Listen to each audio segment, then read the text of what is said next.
Emotionally Focused Therapy for Couples.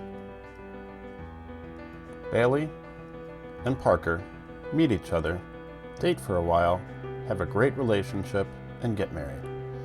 Their relationship goes smoothly for quite a while, and they both feel emotionally understood and close with each other.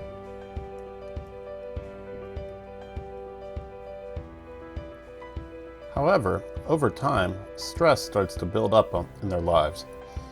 Financial concerns, the bills need to be paid, time constraints, different work schedules, finding free time for themselves and the relationship. A growing to-do list, chores, repairs, work, hobbies.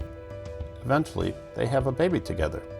While there's plenty of joy in having kids, there is also the stress that comes along with it, adding to stress about money, time, to-do lists, etc. All this stress gradually leads to Bailey and Parker feeling emotionally distant from each other.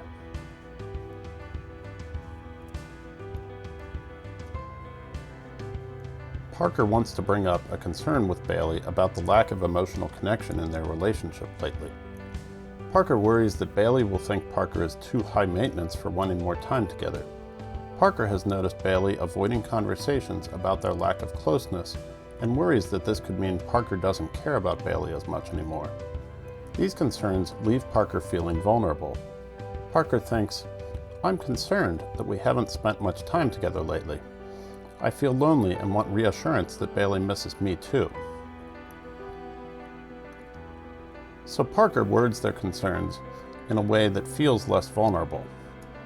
Parker says, "You don't spend time with me anymore. You're always at work.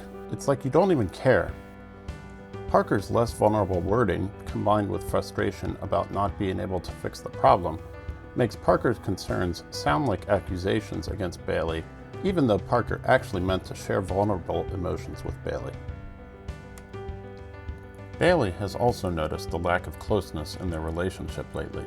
Whenever Parker brings the issue up, Bailey feels helpless because Bailey really wants to mend the disconnect in their relationship, but their past efforts to fix the problem haven't worked. Trying to talk about it seems to just get them into arguments, leaving them feeling even more disconnected from each other. Bailey has decided it's better to stay quiet and avoid talking about it, which doesn't solve the problem, but it at least keeps them from feeling even more disconnected from each other. So Bailey thinks, "I feel like Parker is accusing me of not caring. I want to make Parker happy, but I feel like my efforts always fall short. Talking about it just leads to more fights. It feels safer to avoid the topic." Bailey's feelings of helplessness from failing to fix the relationship leave Bailey feeling vulnerable. To hide this vulnerability, Bailey ends up saying to Parker, "I don't want to talk about it. Nothing's ever good enough for you." Bailey's frustration about not being able to improve the relationship shows through in their response.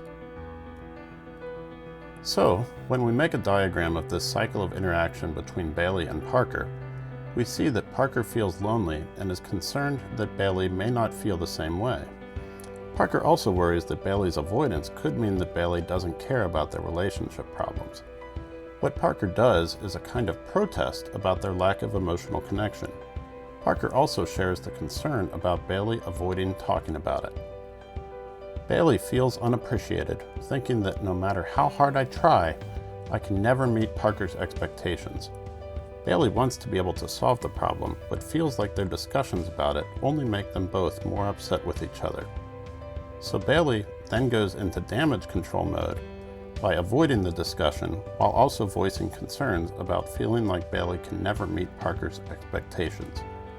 The cycle continues back and forth as Parker sees Bailey avoiding the conversation and assuming that this means Bailey doesn't care. The cycle is the problem. It's not Parker's fault, it's not Bailey's fault. It's the cycle of interaction that's getting in their way. So this problem isn't actually a matter of Bailey versus Parker.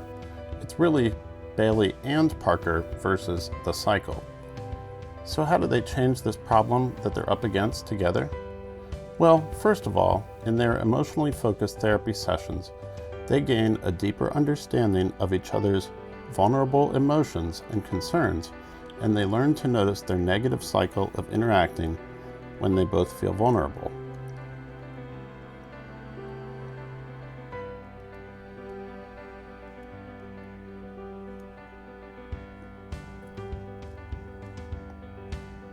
Then, taking this new information into account, Bailey and Parker both learn how they can have more respectful interactions when their concerns and vulnerabilities arise.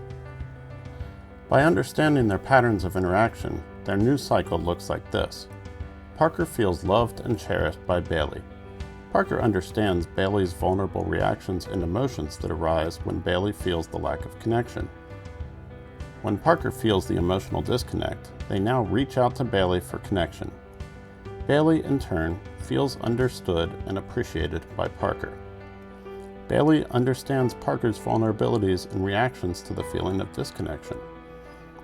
So then, when Bailey is feeling the emotional disconnect, they are able to reach out to Parker for connection. Bailey and Parker have learned and created a new pattern of interaction in their relationship.